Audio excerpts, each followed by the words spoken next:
നമസ്കാരം. Evening business ന്യൂസിലേക്ക് സ്വാഗതം. ആദ്യം പ്രധാന വാർത്തകൾ. സാമ്പത്തിക പങ്കാളിത്തത്തിന് മുൻഗണനയെന്ന പ്രഖ്യാപനവുമായി മോദിയും പുടിനും. പ്രതിരോധം, വ്യാപാരം, ആരോഗ്യം, ഷിപ്പിംഗ് അടക്കം 8 കരാറുകളിൽ ഒപ്പുവച്ചു.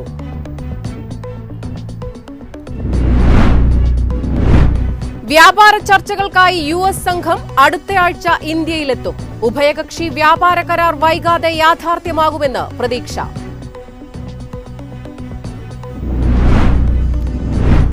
റിപ്പോ നിരക്ക് 0.5% കുറച്ച് റിസർവ് ബാങ്ക് നീക്കം സമ്പദ് വ്യവസ്ഥയ്ക്ക് ഉത്തേജനം നൽകുമെന്ന് സാമ്പത്തിക വിദഗ്ധർ. ഓപ്പൺ മാർക്കറ്റ് ഓപ്പറേഷനും പണലഭ്യത ഉറപ്പാക്കിയതും തുണയാകും. നിഫ്റ്റി 50 സൂചിക 29,000 നിലവാരത്തിലേക്കെന്ന് ബാങ്ക് ഓഫ് അമേരിക്ക.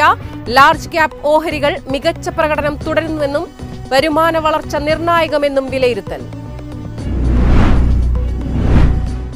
റിസർവ് ബാങ്കിന്റെ പലിശ ഇളവും വിപണിയെ നയിക്കുന്നത് അസാധാരണ ഘട്ടത്തിലേക്കെന്ന് സാമ്പത്തിക വിദഗ്ധർ. ഡോളറിനെതിരെ 90 കടന്ന രൂപയുടെ മൂല്യത്തകർച്ച മുന്നറിയിപ്പെന്നും റിപ്പോർട്ട്.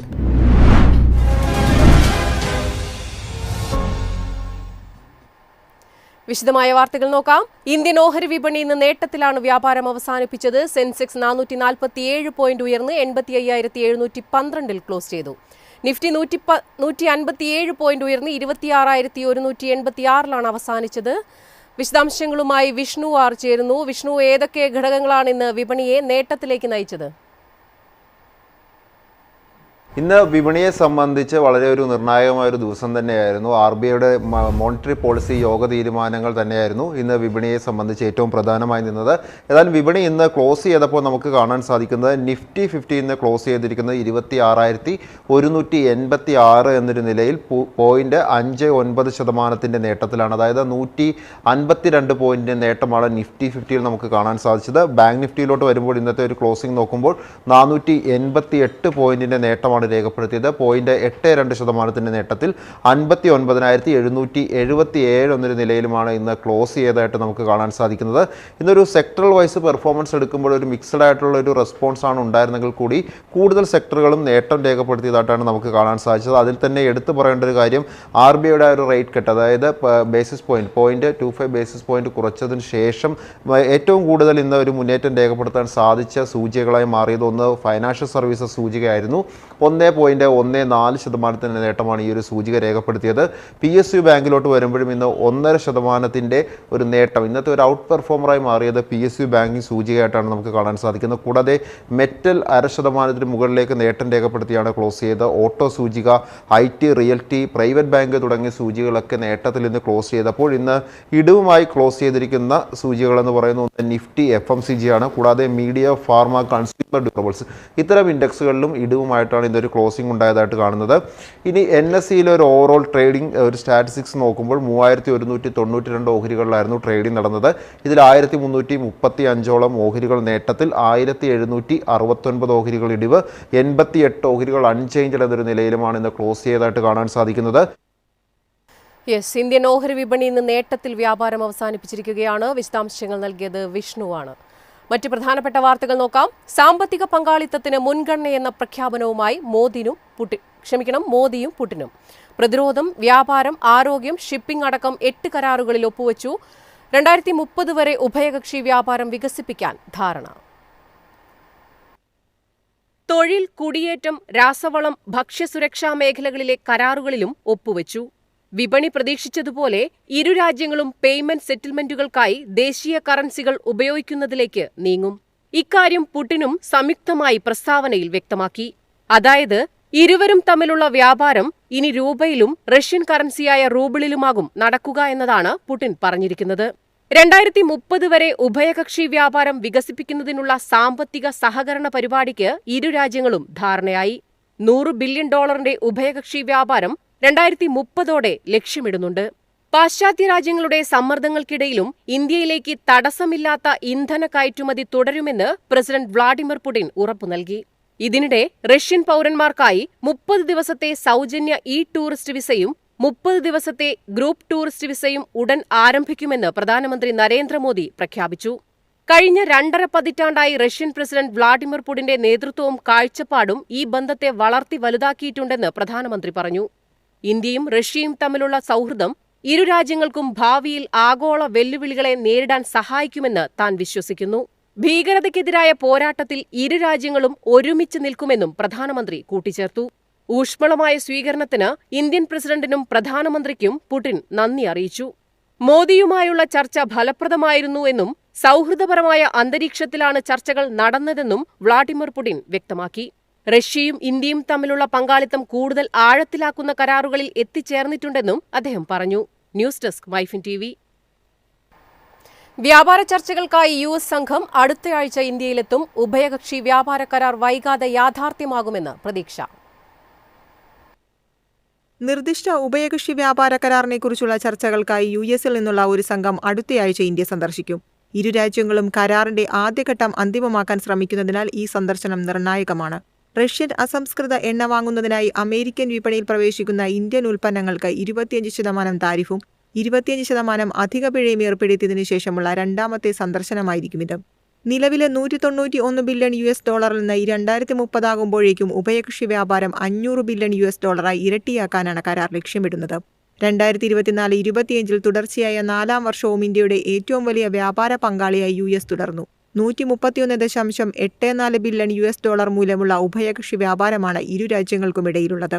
ഇന്ത്യയുടെ മൊത്തം ചരക്ക് കയറ്റുമതിയുടെ ഏകദേശം 18%, ഇറക്കുമതിയിൽ 6.22%, രാജ്യത്തിന്റെ മൊത്തം ചരക്ക് വ്യാപാരത്തിൽ 10.73% US നിന്നാണ്. News desk MyFin TV. Repo നിരക്ക് 0.5% കുറച്ച് റിസർവ് ബാങ്ക് നീക്കം. സമ്പദ്വ്യവസ്ഥയ്ക്ക് ഉത്തേജനം നൽകുമെന്ന് സാമ്പത്തിക വിദഗ്ധർ. ഓപ്പൺ മാർക്കറ്റ് ഓപ്പറേഷനും പണലഭ്യത ഉറപ്പാക്കിയതും തുണയാകും. താഴ്ന്ന പണപ്പെരുപ്പത്തിനാണ് നയതീരുമാനത്തിൽ റിസർവ് ബാങ്ക് കൂടുതൽ പ്രാധാന്യം നൽകിയത്. പണലഭ്യത ഉറപ്പാക്കുകയെന്ന റിസർവ് ബാങ്കിന്റെ നീക്കമാണ് ലക്ഷ്യം കണ്ടതെന്ന് DBS ബാങ്കിലെ രാധിക റാവു അഭിപ്രായപ്പെട്ടു. ഇത് വായ്പാ ചെലവുകൾ വീണ്ടും വർദ്ധിക്കുന്നത് തടയും. റീറ്റെയിൽ ഉപഭോക്താക്കളിലും MSME മേഖലയിലും ഇതിന്റെ പ്രതിഫലനം വരും. ഓപ്പൺ മാർക്കറ്റ് വാങ്ങലുകൾ, ഫോറക്സ് ആപ്പുകൾ തുടങ്ങിയ റിസർവ് ബാങ്കിന്റെ വളർച്ചാ പിന്തുണാ സ്വഭാവത്തിന് അടിവരയിടുന്നതാണെന്ന് ക്രിസിലിലെ ധർമ്മകീർത്തി ജോഷിയും ചൂണ്ടിക്കാട്ടി. 1 ലക്ഷം കോടിയുടെ ബോണ്ട് വാങ്ങലും $5 ബില്യൺ സ്വാപ്പിംഗും മറ്റൊരു നിരക്ക് കുറയ്ക്കലിന് സാധ്യത നൽകുന്നുവെന്നും അദ്ദേഹം കൂട്ടിച്ചേർത്തു. ഇവയെല്ലാം വ്യവസായങ്ങൾക്കും ഉപഭോക്താക്കൾക്കും വായ്പാ ചെലവുകൾ കുറയ്ക്കാനും സഹായിക്കുന്നതാണെന്ന് ഫിക്സിയെ അനന്ത് ഗോയങ്ക വ്യക്തമാക്കി. അതേസമയം ഈ വർഷത്തെ GDP വളർച്ചാ പ്രതീക്ഷ 6.80 നിന്ന് 7.30% റിസർവ് ബാങ്ക് ഉയർത്തിയിട്ടുണ്ട്. വിലക്കയറ്റ പ്രതീക്ഷ 2.6 നിന്ന് 2% കുറച്ചു. News desk MyFin TV. Nifty 50 സൂചിക 29,000 നിലവാരത്തിലേക്കെന്ന് Bank of America. Large cap ഓഹരികൾ മികച്ച പ്രകടനം തുടരുമെന്നും വരുമാന വളർച്ച നിർണായകമെന്നും വിലയിരുത്തൽ. ബാങ്ക് ഓഫ് അമേരിക്ക റിപ്പോർട്ട് വ്യക്തമാക്കുന്നത് 2026 ഡിസംബറോടെ നിഫ്റ്റി 50 ഈ നേട്ടം കൈവരിക്കുമെന്നാണ്.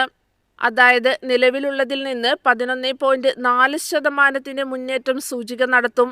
സൂചിക നിലവിൽ 21 മടങ്ങ് അധികമായാണ് വ്യാപാരം ചെയ്യുന്നത്. അതായത് മൂല്യനിർണ്ണയം വർദ്ധിക്കാൻ ഇനി സാധ്യതയില്ല. വരുമാനം വർദ്ധിക്കുന്നതിലൂടെ മാത്രമേ വിപണിക്ക് റിട്ടേൺ നൽകാൻ കഴിയൂ. അതിനാൽ പ്രതി ഓഹരി വരുമാന വളർച്ചയായിരിക്കും 29,000 എന്ന ലക്ഷ്യത്തിലെത്താനുള്ള ഊർജം. ആഭ്യന്തര നിക്ഷേപകരുടെ ശക്തിയിൽ ലാർജ് ക്യാപ് ഓഹരികൾ മികച്ച പ്രകടനം തുടരുമെന്നും റിപ്പോർട്ട് വ്യക്തമാക്കുന്നു. 2026-27 വർഷത്തേക്കുള്ള വരുമാന എസ്റ്റിമേറ്റുകൾ നേരത്തെ തന്നെ യഥാക്രമം 11%, 6%, കുത്തനെ വെട്ടിക്കുറച്ചിരുന്നു. ഇതിപ്പോൾ ബാങ്ക് ഓഫ് അമേരിക്കയുടെ പ്രതീക്ഷകളുമായി ഏതാണ്ട് യോജിക്കുന്നതാണ്. 2027 6.5% GDP വളർച്ചയാണ് പ്രതീക്ഷിക്കുന്നത്. ആഭ്യന്തര ഡിമാൻഡ്, റിസർവ് ബാങ്കിന്റെ പണനയം എന്നിവ ഇതിന് സഹായകമാകും.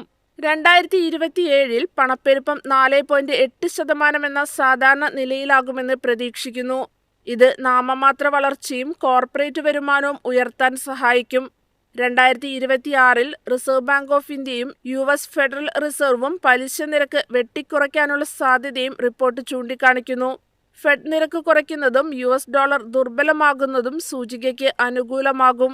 US-ന്റെ S&P 500-നെ അപേക്ഷിച്ച് ഈ സമയത്ത് നിഫ്റ്റി 50-ക്കാണ് വളർച്ചാ സാധ്യതയുള്ളത്.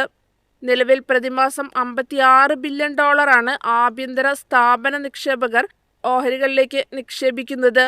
ഇത് വിപണി മൂല്യനിർണ്ണയത്തിന് സ്ഥിരമായ താങ്ങ് നൽകുന്നുവെന്നും ബാങ്ക് ഓഫ് അമേരിക്കയുടെ റിപ്പോർട്ട് ചൂണ്ടിക്കാണിക്കുന്നു. News desk MyFin TV. രൂപയുടെ തകർച്ചയും റിസർവ് ബാങ്കിന്റെ പലിശ ഇളവും വിപണിയെ നയിക്കുന്നത് അസാധാരണ ഘട്ടത്തിലേക്കെന്ന് സാമ്പത്തിക വിദഗ്ധർ. ഡോളറിനെതിരെ 90 കടന്ന രൂപയുടെ മൂല്യത്തകർച്ച മുന്നറിയിപ്പെന്നും റിപ്പോർട്ട്. രൂപയുടെ മൂല്യം ഡോളറിനെതിരെ 90 നിലവാരം കടന്ന ഞെട്ടിക്കുന്ന സാഹചര്യം ഒരു വശത്ത്, മറുവശത്ത് വളർച്ചയെ പിന്തുണയ്ക്കുന്ന റിസർവ് ബാങ്കിന്റെ നിർണായക പലിശ ഇളവ്. ഇതാണ് ആ അസാധാരണ സാമ്പത്തിക സാഹചര്യം. വളർച്ചയ്ക്ക് ഊന്നൽ നൽകുക എന്ന വ്യക്തമായ നയമാണ് RBI പലിശ നിരക്ക് കുറച്ചതിലൂടെ പ്രഖ്യാപിച്ചത്. എന്നാൽ രൂപയുടെ നിലയ്ക്കാത്ത മൂല്യത്തകർച്ച ആഗോള നിക്ഷേപകരിൽ ഭീതിയും അനിശ്ചിതത്വവും സൃഷ്ടിക്കുന്നുണ്ട്. പൊതുവെ രൂപയുടെ വില കുറയുമ്പോൾ കറൻസി അഡ്ജസ്റ്റ്മെന്റ് വഴി ഇന്ത്യൻ ആസ്തികൾക്ക് വിദേശ സ്ഥാപന നിക്ഷേപകരെ ആകർഷിക്കാൻ കഴിയണം. ചരിത്രം അങ്ങനെയാണ്. പക്ഷേ ഇന്നത്തെ സാഹചര്യം വ്യത്യസ്തമാണ്. US-ഉമായുള്ള പരിഹരിക്കപ്പെടാത്ത വ്യാപാര തർക്കമടക്കമുള്ളവ സമ്പദ് വ്യവസ്ഥയുടെ സ്ഥിരതയെക്കുറിച്ച് ആശങ്ക സൃഷ്ടിച്ചിരിക്കുന്നു. അതിനാൽ രൂപ വീണ്ടും ഇടിഞ്ഞാൽ വിദേശ നിക്ഷേപകർക്ക് ഇന്ത്യൻ ആസ്തികൾ ഡോളറിലേക്ക് മാറ്റുമ്പോൾ വരുമാനം കുത്തനെ കുറയും. ഇത് അവരെ ഇന്ത്യൻ വിപണിയിൽ നിന്ന് പണം പിൻവലിക്കാൻ പ്രേരിപ്പിച്ചേക്കാം. മാത്രമല്ല, ദുർബലമായ രൂപ ഇറക്കുമതിയുടെ ചെലവ് വർദ്ധിപ്പിക്കുന്നു. പ്രത്യേകിച്ച് ക്രൂഡ് ഓയിലിന്റെയും അസംസ്കൃത വസ്തുക്കളുടെയും വിലക്കയറ്റം കോർപ്പറേറ്റ് ലാഭത്തെ ഗുരുതരമായി ബാധിക്കുകയും പണപ്പെരുപ്പ സമ്മർദ്ദം ആളിക്കത്തിക്കുകയും ചെയ്യും. അതുകൊണ്ട് റിപ്പോ കുറയ്ക്കൽ കൊണ്ട് മാത്രം വിദേശ നിക്ഷേപകർ വിപണിയിലേക്ക് മടങ്ങിയെത്തില്ലെന്നാണ് അനലിസ്റ്റുകൾ പറയുന്നത്. രൂപയുടെ സമ്മർദ്ദം തുടരുകയോ ഇന്ത്യ-US വ്യാപാര അനിശ്ചിതത്വം വർദ്ധിക്കുകയോ ചെയ്താൽ വിദേശ നിക്ഷേപകർ സൈഡ് ലൈനിൽ തുടരും. ഒപ്പം ഇന്ത്യൻ നിക്ഷേപകരുടെ മുന്നിലുള്ളത് വിചിത്രമായ ഒരു അവസരം കൂടിയാണെന്നും അവർ വ്യക്തമാക്കുന്നു. അതായത് ഇന്ത്യൻ നിക്ഷേപകർക്ക് വിദേശത്ത് നിക്ഷേപിക്കാനുള്ള മികച്ച അവസരമാണിത്. ഇത് ആഭ്യന്തര ചാഞ്ചാട്ടത്തിനെതിരായ ഒരു അധിക ഹെഡ്ജ് കൂടിയാണ്. അടുത്ത ഘട്ടത്തിൽ കോർപ്പറേറ്റ് വരുമാനം മികച്ചതായാൽ ഇന്ത്യൻ ഓഹരികൾക്ക് പിന്തുണ ലഭിക്കും. അതിഗംഭീരമായ ഒരു റാലിയല്ല, മറിച്ച് പരിധിക്കുള്ളിൽ ഒതുങ്ങിയ ഒരു വിപണിക്ക് വേണ്ടി നിക്ഷേപകർ തയ്യാറെടുക്കണമെന്നാണ് അവർ വ്യക്തമാക്കുന്നത്. അതേസമയം പലിശ കുറച്ചതിനാൽ അതിന്റെ ഗുണം ലഭിക്കുന്ന സൈക്ലിക്കൽ ഓഹരികൾ, അതായത് ബാങ്കുകൾ, കൺസ്യൂമർ പോലുള്ള സെക്ടർ താരതമ്യേന മികച്ച പ്രകടനം തുടരുമെന്നും അവർ വ്യക്തമാക്കുന്നു. ഡോളറിൽ വരുമാനം നേടുന്ന IT, ഫാർമ പോലുള്ള കയറ്റുമതി കേന്ദ്രീകൃത കമ്പനികൾക്കും നേട്ടമുണ്ടാകുമെന്നും വിദഗ്ധർ വ്യക്തമാക്കുന്നു. News desk MyFin TV. ഇന്നത്തെ സ്വർണം വെള്ളി നിരക്കുകൾ. സംസ്ഥാനത്ത് സ്വർണ്ണവില ഇന്ന് 2 തവണയാണ് വർദ്ധിച്ചത്. ഉച്ചയ്ക്ക് ശേഷം ഗ്രാമിന് 70 രൂപ കൂടി 11,980 രൂപയിലെത്തി. പവന് 60 രൂപ കൂടി 95,840 രൂപയായി. രാവിലെ പവന് 200 രൂപ കൂടി 1 പവൻ സ്വർണത്തിന് 95,280 രൂപയായിരുന്നു. 18 ക്യാരറ്റ് സ്വർണം ഗ്രാമിന് 9,850 രൂപയും പവന് 78,800 രൂപയുമാണ് നിരക്ക്. വെള്ളിവില ഗ്രാമിന് 187 രൂപയായി. വാർത്തകൾ വീണ്ടും. സാമ്പത്തിക പങ്കാളിത്തത്തിന് മുൻഗണനയെന്ന പ്രഖ്യാപനവുമായി മോദിയും പുടിനും. പ്രതിരോധം, വ്യാപാരം, ആരോഗ്യം, ഷിപ്പിംഗ് അടക്കം 8 കരാറുകളിൽ ഒപ്പുവച്ചു.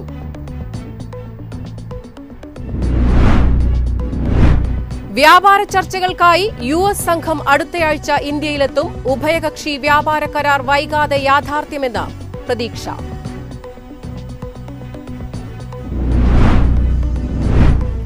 റിപ്പോ നിരക്ക് 0.5% കുറച്ച് റിസർവ് ബാങ്ക് നീക്കം സമ്പദ് വ്യവസ്ഥയ്ക്ക് ഉത്തേജനം നൽകുമെന്ന് സാമ്പത്തിക വിദഗ്ധർ. ഓപ്പൺ മാർക്കറ്റ് ഓപ്പറേഷനും പണലഭ്യത ഉറപ്പാക്കിയതും തുണയാകും. നിഫ്റ്റി 50 സൂചിക 29,000 നിലവാരത്തിലേക്കെന്ന് Bank of America. Large cap ഓഹരികൾ മികച്ച പ്രകടനം തുടരുമെന്നും വരുമാന വളർച്ച നിർണായകമെന്നും വിലയിരുത്തൽ. രൂപയുടെ തകർച്ചയും റിസർവ് ബാങ്കിന്റെ പലിശ ഇളവും വിപണിയെ നയിക്കുന്നത് അസാധാരണ ഘട്ടത്തിലേക്കെന്ന് സാമ്പത്തിക വിദഗ്ധർ. ഡോളറിനെതിരെ 90 കടന്ന രൂപയുടെ മൂല്യത്തകർച്ച മുന്നറിയിപ്പെന്നും റിപ്പോർട്ട്.